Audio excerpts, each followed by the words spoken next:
الحمد لله رب العالمين والصلاة والسلام على سيد المرسلين أما بعد فأعوذ بالله من الشيطان الرجيم بسم الله الرحمن الرحيم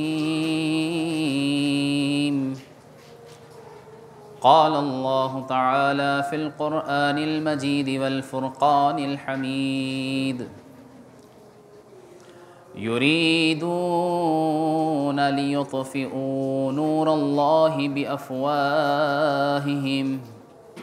والله متم نوره ولو كره الكافرون صدق الله تعالى مولانا العظيم وبلغنا رسوله النبي الأمين الكريم ونحن على ذلك لمن الشاهدين والشاكرين والحمد لله رب العالمين مولاي صل وسلم دائما أبدا على حبيبك خير الخلق كلهم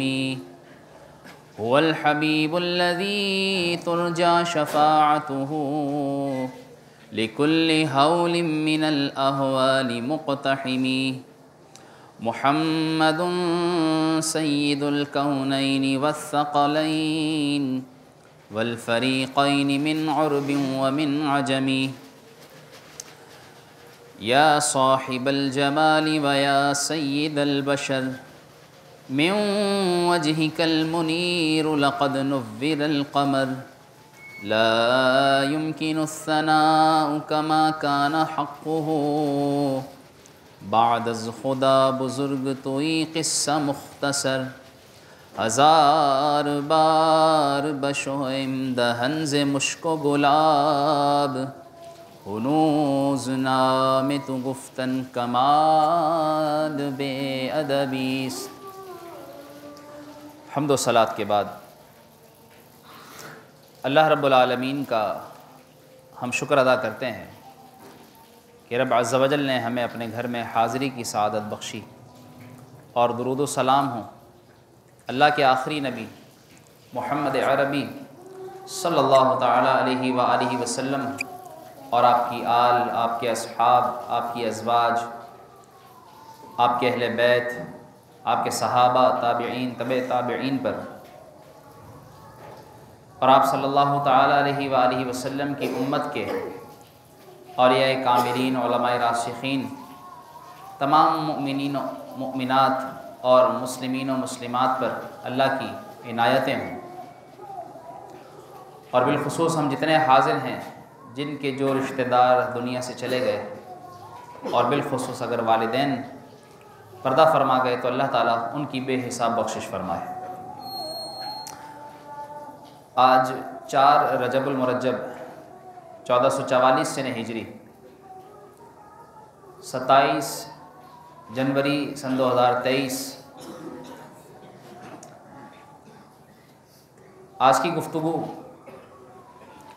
موقع حال کے تقاضے کے مطابق، جس کی تمہید کو یوں سمجھ لیجئے کہ جس چیز کو اللہ رب العالمین نے پیدا فرما دیا ہے اس نے فنا ہونا ہے، اس نے ختم ہونا ہے، لیکن اس کے باوجود ہر اعتبار سے ہر معاملے میں کچھ نہ کچھ چیزیں مستثنا ہوا کرتی ہیں۔ انگلش میں ایک کلاز بولا جاتا ہے، ایگزمپشن کلاز، یعنی جب کسی بات کو کلی طور پر کہا جائے اور اس میں سے کسی چیز کو مائنس کیا جائے، اس کو منہا کیا جائے، وہ حکم جو ایک چیز پر لگایا جائے لیکن اس حکم سے دوسری چیز کو نکالا جائے، تو اس وقت ایگزمپشن کلاز، جس کو عربی زبان میں مستثنا کہا جاتا ہے، یہ استعمال کیا جاتا ہے۔ اسی طرح اللہ تبارک و تعالیٰ نے بے شک دنیا کو بنایا، اور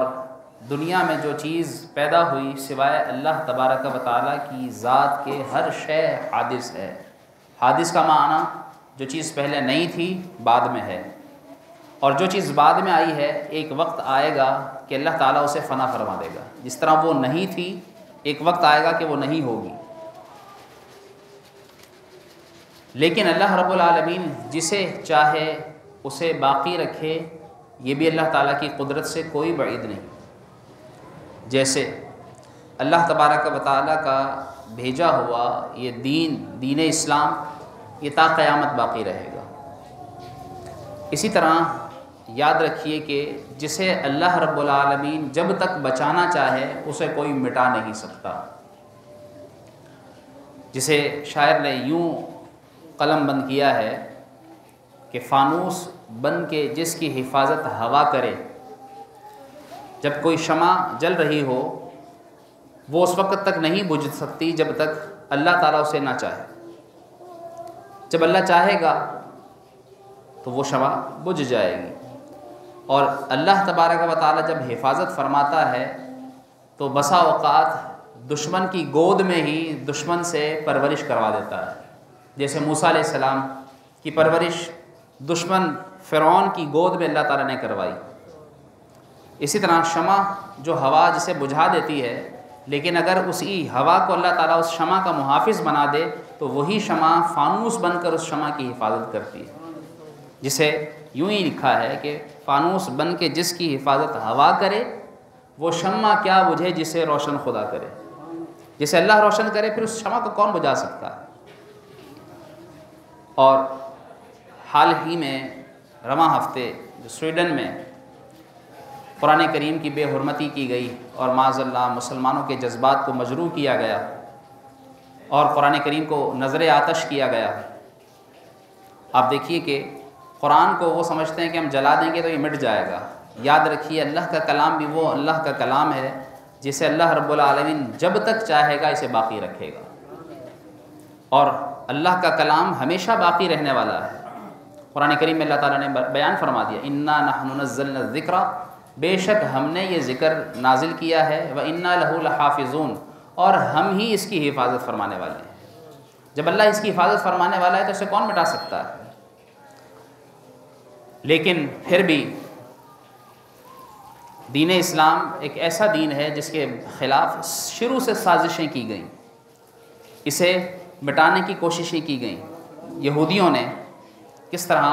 دین اسلام کے متعلق ایک پروپیگنڈا کیا تھا جس کے متعلق اللہ رب العالمین نے پہلے سے آگاہ فرما دیا۔ جب رسول اللہ صلی اللہ تعالیٰ علیہ وآلہ وسلم کے پاس کچھ یہودیوں نے کچھ لوگوں کو باقاعدہ پلان کر کے بھیجا کہ تم جاؤ اور ہم ایسا کرتے ہیں کہ صبح جا کر حضور علیہ السلام کی بارگاہ میں کلمہ اسلام پڑھیں گے، مسلمان ہو جائیں گے، اور شام کو ایمان سے پھر جائیں گے۔ اس طرح ہمارا مسلمان ہونا اور پھر کافر ہونا دیکھ کر جو ابھی کچے پکے مسلمان ہوں گے ان کے دل بھی ڈاماڈول ہوں گے اور وہ بھی دین اسلام سے پھر جائیں گے۔ اور انہوں نے یہ منصوبہ بنا کر کچھ لوگوں کو بظاہر مسلمان ہونے کے لیے بھیجا، لیکن اللہ تعالیٰ وہ باخبر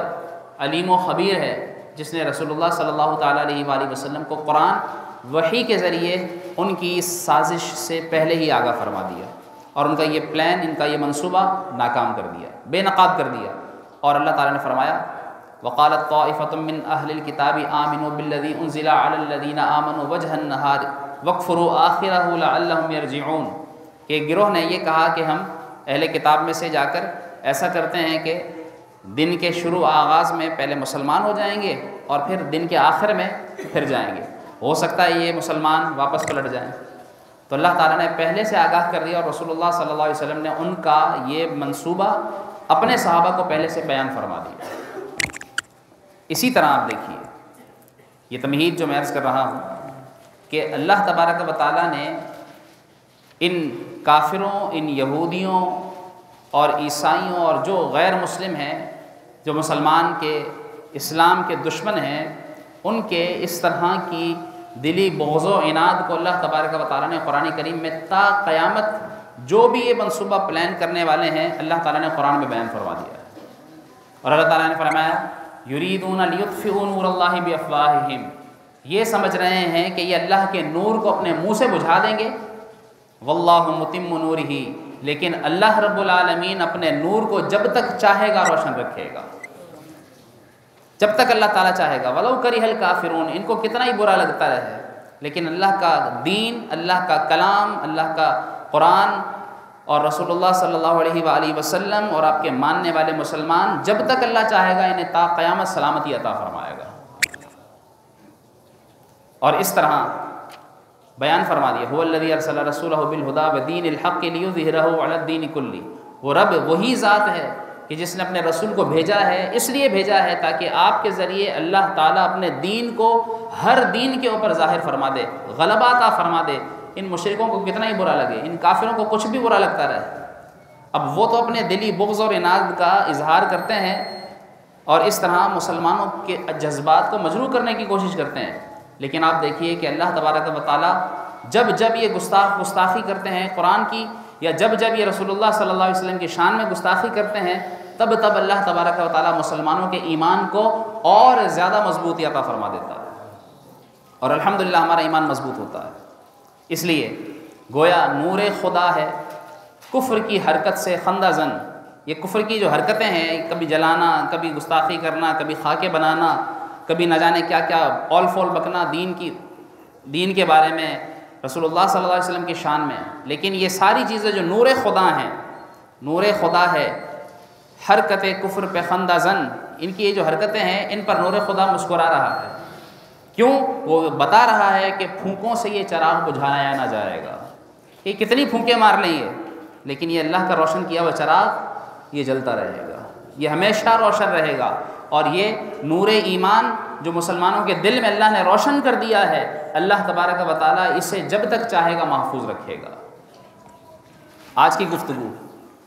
یہی ہے کہ آج ہم سے وقت یہ تقاضا کر رہا ہے کہ ہم اپنی دینی غیرت کا مظاہرہ کریں۔ آج ہم اس ہونے والی گستاخی کے خلاف معاشی اور معاشرتی بائیکاٹ کا اظہار کریں۔ آج ہم عملی بائیکاٹ کے ذریعے ان کافروں کو یہ بتائیں کہ ہم مسلمان اپنے آقا صلی اللہ علیہ وسلم سے، اپنے دین سے، اپنے رب کے کلام سے، اپنے رب سے اتنی محبت کرتے ہیں کہ تم کچھ بھی کر لو، لیکن اس کے ذریعے تم ہمارے دل سے اللہ کے کلام کی محبت دور نہیں کر سکتے، اور ان کی سازشوں کا جواب ہم اللہ کے کلام سے محبت اور اللہ کے کلام کی تعظیم کر کے ان کی سازش کا جواب دیں، اور ان کو بتائیں کہ دیکھو تم کتنا ہی کچھ کر لو، لیکن ہمارے دل میں جو قرآن کی عظمت اور شان اللہ نے بٹھا دی ہے وہ روز فزوں ہوتی رہے گی، اور یہ بڑھتی رہے گی اللہ کے دین سے محبت، اللہ کے قرآن سے محبت۔ آج یہی گفتگو آپ کے سامنے گوش گزار کرنی کہ ہم ان کی اس سازش کا جواب اللہ کے قرآن، اللہ کے کلام سے محبت اور اس کی تعظیم کے ذریعے دیں، اور اس کے جو تقاضے ہیں ہم وہ تقاضے پورے کریں۔ کیا اس کی عظمت اور اس کی شان کے تو کیا ہی کہنے ہیں، قرآن کی کیا عظمت ہے، کیا شان ہے، اور آج 4 رجب المرجب ہے، پرسوں 6 تاریخ کو اتوار کے دن خواجہ خواجگاں سلطان الہند،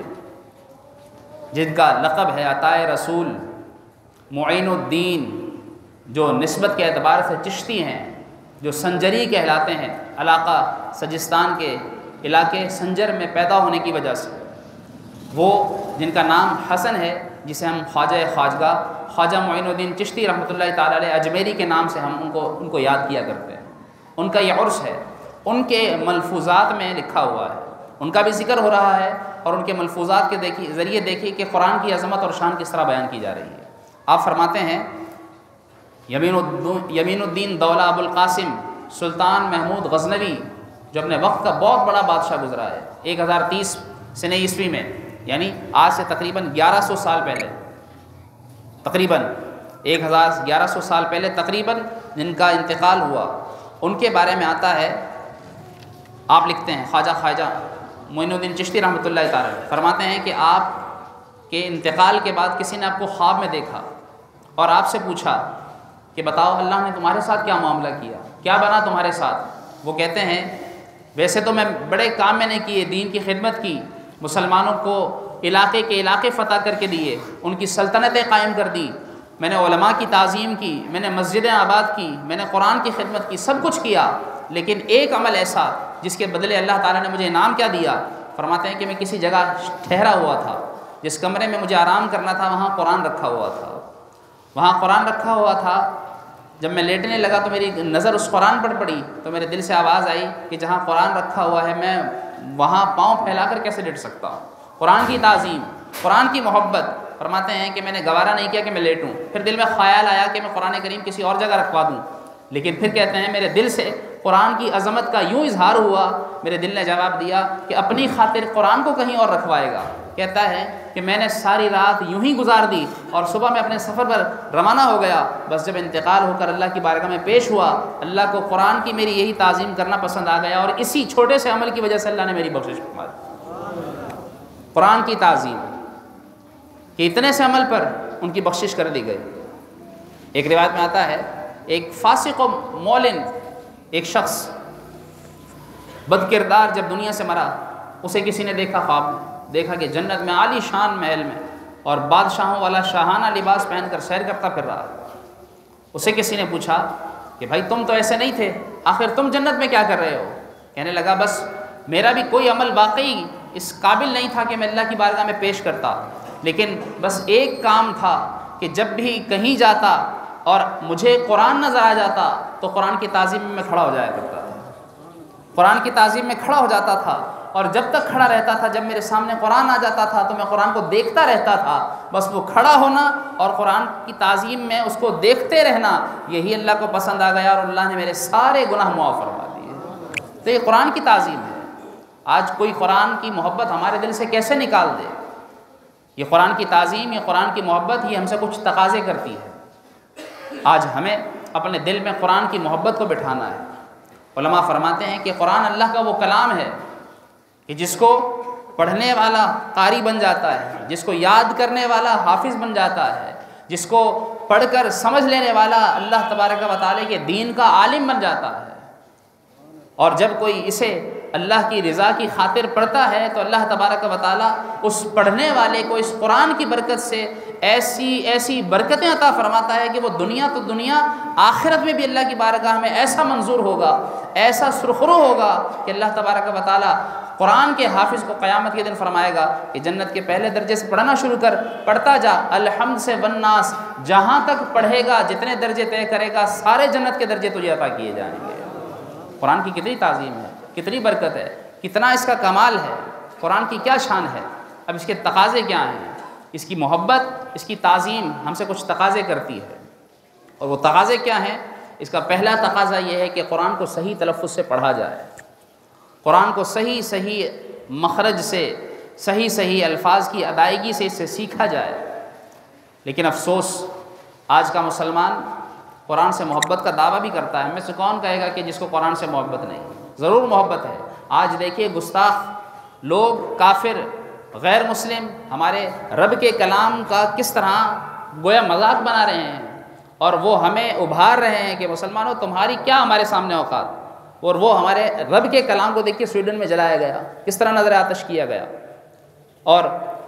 دنیا کے دوسرے مسلم ممالک جن میں سے ترکی سب سے آگے، کہ جس نے مختلف طرح سے بائیکاٹ کا اظہار کر دیا. لیکن ہمارے حکمران یا جو بھی، کم از کم ہم اپنی ذمہ داری پوری کریں کہ اس قرآن سے محبت اور اس کی تعظیم کا اظہار اور اس کے تقاضوں کو پورا کرتے ہوئے سب سے پہلے ہم قرآن کو پڑھنے کی کوشش کریں. آج تک اگر ہم قرآن کریم کو صحیح نہیں پڑھ پائے، دیکھیے نا دنیا کی تعلیم حاصل کرنے کے لیے کتنی بھاری بھرکم فیسیں لوگ ادا کرتے ہیں، ہزاروں روپے، لاکھوں روپے پڑھنے کے لیے باہر ملک جاتے ہیں،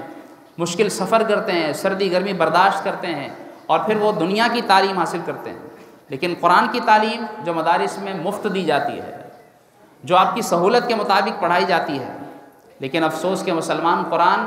جس کے لیے اللہ نے قرآن کو نازل کیا ہے، جس کی ہدایت کے لیے، جس کی رہنمائی کے لیے، اس قرآن کو اگر وہ کھول کر نہ دیکھے. کتنے ایسے لوگ ہیں رمضان میں جنہوں نے قرآن کھولا ہوا اور اب تک نہیں قرآن کھولا. افسوس آج ہمیں یہ نہیں پتہ کہ مسلمان قرآن پڑھے تو اس کے قرآن پڑھنے کے آداب کیا ہونے چاہیے، کہاں رکنا ہے، کہاں کھینچنا ہے، کہاں حرکات ہیں، کہاں مدات ہیں، کیا اس کے قواعد ہیں، نون ساکن کے کتنے قاعدے ہیں، را کے کتنے قاعدے ہیں، میم کے کتنے قاعدے ہیں، کن حروف کو باریک پڑھنا ہے، کن حروف کو موٹا پڑھنا ہے. ہماری زبان جو مادری زبان اگر کوئی سیکھا ہوا نہ ہو اور پھر وہ ہماری زبان مادری زبان میں بات کرے اور وہ اس کے الفاظ میں تغیر کرے، اس میں تبدیلی کرے، تو ہم اس پر ہنستے ہیں. ہم اس کو کہتے ہیں کہ بھائی ہماری زبان کا مذاق نہ بناؤ. آپ دیکھیے کہ ہم رب کا کلام پڑھتے ہیں، لیکن ہم جب سیکھے نہ ہوں اور پھر اس میں تغیر و تبدیلی کریں تو بتائیے کیا ہمارا رب خوش ہوتا ہوگا کہ میرا کلام کس طرح پڑھ رہے ہیں؟ تو اللہ کے کلام کو صحیح پڑھنا یہ سب سے پہلا حق ہے۔ قیامت کے دن اللہ تبارک و تعالیٰ کی بارگاہ میں رسول اللہ صلی اللہ تعالیٰ علیہ وآلہ وسلم یہ شکایت فرمائیں گے، ان قوم اتخذوا ھذا القرآن مہجورا، یا اللہ میری اس قوم نے قرآن کو چھوڑ دیا تھا، قرآن کو ترک کر دیا تھا، قرآن کو پسے پشت ڈال دیا تھا۔ تو افسوس ہے کہ ہم قرآن کو آج تک صحیح نہ پڑھ پائیں، تو اس سے بڑھ کر مسلمان کی اور بدبختی کیا ہوگی؟ ہمیں چاہیے کہ اس کا پہلا تقاضا کہ قرآن کو صحیح تلفظ سے، صحیح ادائیگی سے قرآن پڑھنے کی کوشش کریں۔ آپ کی مسجد میں بڑی عمر کے حضرات کو بعد نماز عشاء روزانہ قرآن صحیح انداز سے پڑھانے کی کوشش کی جاتی ہے۔ جو پڑھے ہوئے ہیں وہ آ کر سنائیں، دہرائیں، اپنی غلطیاں دور کریں، درست کرنے کی کوشش کریں۔ ہم آپ کو قرآن سکھائیں گے، آئیے تو صحیح، وقت دیجیے اور بتائیے کس طرح ہم کنواں بنیں یا پیاسا بنیں۔ ہم سمجھتے ہیں کہ ہم پیاسے ہیں، لیکن کنواں ہمارے پاس خود چل کر آئے، ہمیں خود نکلنا ہوگا، خود تھوڑا سا وقت دینا ہوگا، انشاءاللہ سیکھ جائیں گے۔ تو آج دنیا کے اندر اگر قرآن کی اس طرح گستاخی کی جا رہی ہے تو ہم اس سے محبت کا اظہار اور اس کا تقاضا یوں پورا کریں کہ ہم انشاءاللہ قرآن کریم کو صحیح پڑھ کر ان کا منہ توڑ جواب دیں گے انشاءاللہ قرآن کو صحیح پڑھیں گے انشاءاللہ نیت کر لیں کہ اس رمضان تک انشاءاللہ میں پورا قرآن صحیح پڑھ لوں گا انشاءاللہ۔ اور اس کا دوسرا تقاضا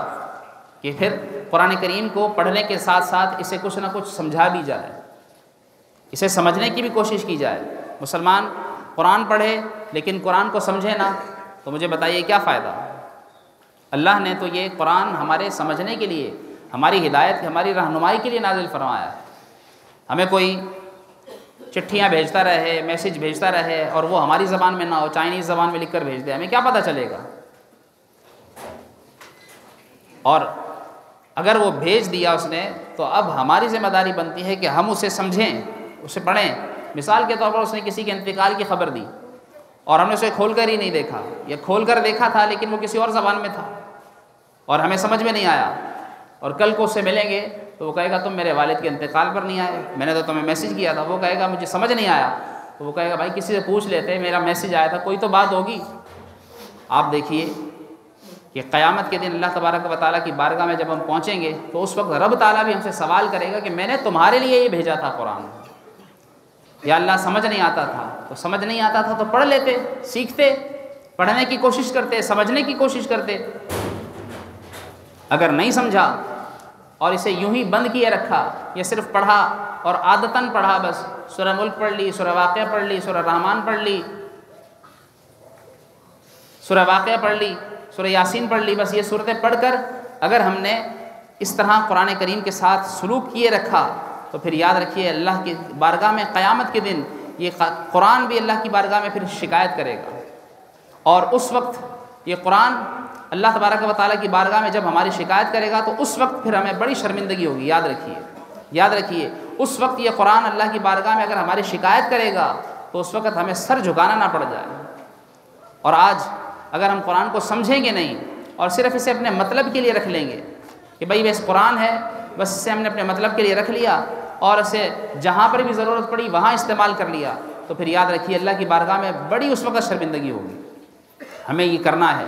ہمیں یہ کوشش کرنی ہے کہ ہم قرآن کریم کو سمجھنے کی کوشش کریں اور اسے سمجھنے کے ساتھ ساتھ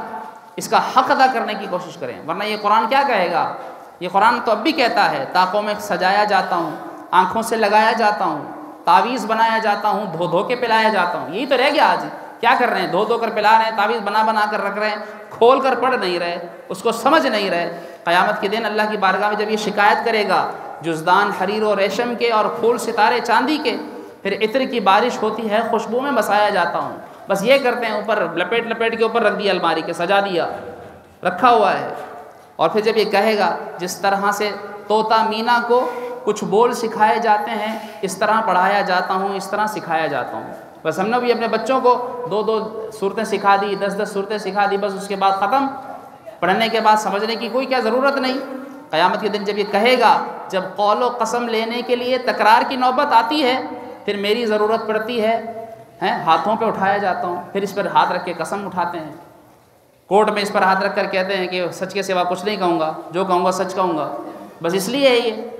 بیٹی کو رخصت کریں گے تو اس کے قرآن کے سائے میں بس رخصت کرنے کے لیے ہے یہ۔ قرآن کو پڑھنا دل سوز سے خالی رہتے ہیں، آنکھیں ہیں کہ نم ہوتی ہی نہیں۔ کہنے کو میں ایک جلسے میں پڑھ پڑھ کے سنایا جاتا ہوں، سنتے بڑا ہیں لیکن افسوس سمجھتے نہیں ہیں۔ نیکی پہ بدی کا غلبہ ہے، سچائی سے بڑھ کر دھوکا ہے، ایک بار ہنسایا جاتا ہوں 100 بار رلایا جاتا ہوں۔ یہ مجھ سے عقیدت کے دعوے، قانون پہ راضی غیروں کے، یوں بھی مجھے رسوا کرتے ہیں، ایسے بھی ستایا جاتا ہوں۔ یہ قرآن کی فریاد ہے۔ کس بزم میں مجھ کو بار نہیں، کس عرس میں میری دھوم نہیں، پھر بھی میں اکیلا رہتا ہوں، مجھ سا بھی کوئی مظلوم نہیں۔ قرآن پھر بھی گھر میں اکیلا رکھا ہوا ہے۔ تو یہ قرآن کی فریاد ہم سے ہے کہ ہم اسے پڑھیں بھی اور اسے سمجھیں بھی۔ جب سمجھیں گے تو پھر انشاءاللہ اس کا تقاضا پورا ہوگا، اور اس کو سمجھنے کی کوشش کریں، کچھ نہ کچھ روزانہ سمجھیں۔ روزانہ آپ کی مسجد میں فجر کی نماز کے بعد ایک آیت صرف 5 منٹ کے اندر فجر کی نماز پڑھیں تو ہمیں پتہ ہو۔ فجر کی نماز بھی نہیں پڑھتے، جو پڑھتے ہیں میں ان کو نہیں کہتا، جو نہیں پڑھتے اگر وہ مسجد میں آ کر نماز ادا کریں، اور نماز کے بعد صرف 5 منٹ، ہمارے پاس 5 منٹ بھی قرآن سننے کا وقت نہیں ہے۔ دیکھیے نماز میں تلاوت ہوتی ہے، وہ بھی نہیں پتہ ہوتا یہ امام صاحب نے تلاوت کون سی کی۔ اس کے بعد ہمیں ایک آیت، صرف ایک آیت، اس کا ترجمہ اور چھوٹی سی تفسیر وہ بتاتے ہیں کہ چلے کچھ تو سمجھ میں آئے، ہم وہ بھی نہیں سن پاتے۔ تو خدا را اس طرح قرآن کے ساتھ سلوک نہ کیجیے، قرآن کو سمجھیے، قرآن کو پڑھیے۔ اور پھر اس کا تیسرا تقاضا ہے اس کے احکامات پر عمل کرنا، کہ جو سنا، جو پڑھا اور اس کے اندر جو سمجھا، پھر اسے سمجھ کر اسے اپنے عمل پر بھی، اپنے عمل کے ذریعے اسے اپنانا ہے، اس سے محبت کا تقاضا پورا کرنا ہے۔ آج ہم یہ سمجھ رہے ہیں نا کہ آج ہمارے پاس پیسہ نہیں ہے اس لیے ہم رسوا ہیں، نہیں، شاعر نے کہا ہے سبب کچھ اور ہے جسے تو خود سمجھتا ہے، سبب کچھ اور ہے تیرے زوال کا، لیکن تو یہ سمجھ کیا رہا ہے، سبب کچھ اور ہے جسے تو خود سمجھتا ہے۔ زوال بندہ مومن کا بے زری نہیں۔ اگر مال نہیں ہے تو یہ سمجھ رہا ہے مال نہیں ہے اس لیے زوال ہے، نہیں، اس کا کچھ اور سبب ہے جسے تو خود سمجھتا ہے۔ اور وہ سبب کیا ہے؟ وہ قرآن۔ درس قرآن اگر ہم نے نہ بھلایا ہوتا، یہ زمانہ نہ زمانے نے دکھایا ہوتا۔ آج قرآن کی کیا تعلیم ہے، قرآن کے کیا احکامات ہیں، قرآن ہم سے کیا کہہ رہا ہے، آج ہم یہ نہیں سمجھ رہے، جس کی وجہ سے آج ہم رسوا ہیں۔ یاد رکھیے کہ قرآن کو اگر ایک دفعہ ہم نے سچے دل سے اپنا لیا تو اللہ تبارک و تعالیٰ قرآن کی برکت سے بڑی برکت عطا فرمائے گا۔ اللہ تعالیٰ نے فرمایا وَمَن لَّمْ يَحْكُم بِمَا أَنزَلَ اللَّهُ فَأُولَٰئِكَ هُمُ الظَّالِمُونَ، کہ جو اللہ نے نازل کیا ہے اس کے مطابق جو فیصلے نہیں کرتے پھر وہ لوگ بڑے ظالم ہیں۔ کیا ہم بھی ان ظالموں میں سے تو نہیں کہ قرآن کے مطابق نہ ہمارے فیصلے، نہ ہماری مجلسیں، نہ ہمارے شب و روز، نہ ہمارے کام کاج، کچھ بھی تو قرآن کے مطابق نہیں؟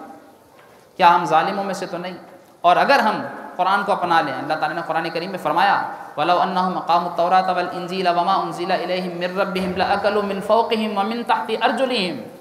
اگر یہ قرآن کے مطابق ہو جائیں، جو اللہ نے نازل کیا ہے اس کے مطابق اپنی زندگی گزاریں، اتنا ہم ان کو رزق عطا فرمائیں یہ اوپر سے بھی کھائیں اور نیچے سے بھی، اپنے پاؤں کے نیچے سے رزق پائیں، ہم ان کو اتنا عطا فرمائیں۔ آج لوگ تنگ ہوئے ہوئے ہیں، کیوں؟ قرآن سے دور ہیں۔ قرآن کو اپنائیں۔ رسول اللہ صلی اللہ علیہ وسلم نے فرمایا کہ جو قرآن کی تلاوت کی وجہ سے مجھ سے مانگنے سے بھی محروم رہے گا اس کو میں بن مانگے عطا فرماؤں، قرآن کی وجہ سے۔ لیکن ہم قرآن کی وجہ سے کیا، ہم تو اپنے کام دھندوں کی وجہ سے اللہ سے مانگنے سے محروم ہیں۔ اس لیے یاد رکھیے کہ یہ شفا بھی ہے، یہ رزق میں برکت کا وسیلہ، سبب، ذریعہ بھی ہے، قرآن ہے، یہ شفا ہے۔ خواجہ معین الدین چشتی رحمۃ اللہ تعالی علیہ فرماتے ہیں کہ میں نے دیکھا ایک بزرگ بیٹھے ہیں، ان کے سامنے ایک اندھا آیا، میں لگا بڑے عرصے سے علاج کروا رہا ہوں لیکن آنکھوں کو شفا نہیں ہو رہی، بینائی کمزور یا بینائی چلی گئی ہے۔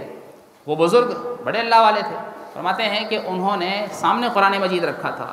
ایک قول کے مطابق کہ انہوں نے سورہ فاتحہ پڑھ کر، اور ایک قول کے مطابق تو صرف وہ قرآن ہی اٹھا کر ان کی آنکھوں پر پھیرا، اسی وقت اللہ تعالیٰ نے ان کی آنکھوں کی روشنی عطا فرما دی۔ تو یہ تو قرآن تو شفا بھی ہے، لیکن ہم جب اسے اس انداز سے اپنائیں گے تب۔ آج گستاخی وہاں ہوئی ہے، نظر آتش قرآن کو وہاں کیا گیا ہے۔ ہم یہ سوچیں اللہ ان کو سزا کیوں نہیں دے رہا، کیا اللہ سزا نہیں دے سکتا، ان کو وہیں غرق کر دے، ان پر وہیں عذاب اتار دے؟ یہ اللہ کی حکمتیں ہیں، لیکن جہاں اس کی بہت ساری حکمتیں ہیں اسی طرف ہم مسلمانوں کی آزمائش بھی ہے کہ دیکھوں میرے بندے کیا کرتے ہیں، ہم یہ سمجھ رہے ہیں کہ بس ہم نے کلمہ پڑھ لیا ہے، ہفتے میں ایک دن جمعے کی نماز پڑھ لی، بس پورا ہو گیا۔ نہیں، ڈاکٹر اقبال نے کہا ہے یہ شہادت گہے الفت میں قدم رکھنا ہے۔ لوگ آسان سمجھتے ہیں مسلمان ہونا اتنا آسان نہیں ہے، بلکہ اس میں بہت کچھ کرنا پڑتا ہے۔ اس لیے ہمارا حق کیا ہے؟ ہمارا حق یہ ہے کہ ہم قرآن کریم کا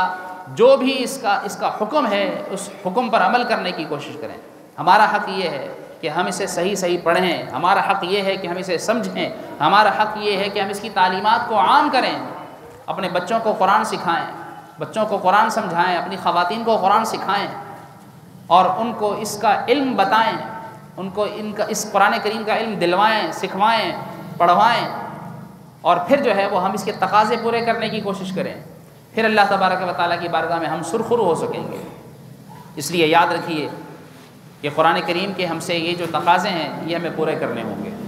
آپ سے یہی التجا ہے کہ قرآن کی تعظیم بھی کریں۔ تعظیم، یقین جانیے قرآن تو ایسا رب کا کلام ہے، ایسا رب کا کلام ہے۔ کسی شخص نے بتایا کہ کسی کا انتقال ہوا، اس کے انتقال کے بعد اسے کسی نے خواب میں دیکھا، پوچھا بھائی کہ تمہارے ساتھ کیا بنا؟ کہنے لگا اللہ نے میری بخشش کر دی۔ تو بڑے حیران ہوئے، صبح اس کے گھر گئے اور اس کے گھر والوں سے دروازہ بجا کر پوچھا کہ بھائی وہ ایسا کیا کرتا تھا کہ اللہ تعالیٰ نے اس کی بخشش فرما دی؟ ہم نے تو اس کو کبھی مسجد میں نہیں دیکھا، ہم نے تو کبھی اس کو نیک عمل کرتے بھی نہیں دیکھا، ایسا کیا کرتا تھا؟ چھوٹا سا عمل جو اللہ کو پسند آ جائے، بس اللہ تعالیٰ تو بخشش فرماتا ہے، اس کے لیے بہانہ چاہیے، وہ تو بغیر کسی سبب کے بھی بخش دیتا ہے، وہ قادر ہے، وہ حکیم ہے، وہ مالک ہے۔ کہتے ہیں گھر والوں نے بتایا ہاں بس یہ کرتا تھا، وہ فجر کی نماز ضرور پڑھتا تھا، فجر کی نماز پڑھتا تھا،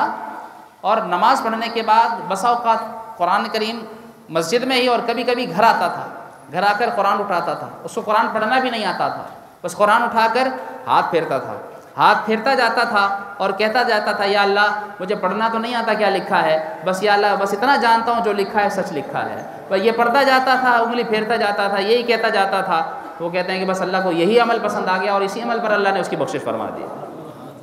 تو قرآن تو اس طرح بخشواتا ہے، اس لیے قرآن کو اپنائیے، قرآن سے رشتہ جوڑیے، قرآن سے محبت کیجیے، اس کی تعظیم کیجیے، اسے پڑھیے، سمجھیے اور اس پر عمل کرتے ہوئے زندگی گزاریے، انشاءاللہ زندگی آسان ہوگی۔ اللہ تعالی ہم سب کو قرآن کے تقاضے پورے کرنے کی توفیق عطا فرمائے۔ ایک بات اور سن لیجئے، انشاءاللہ ہر جمعے ساتھ یہ ایک مسئلہ بھی بیان کیا جائے گا۔ اول تو یہ کہ جب بھی صف بنائی جائے کوشش یہ کیا کریں کہ صف کو اس طرح مکمل کریں کہ بیچ میں کوئی خلا نہ رہے،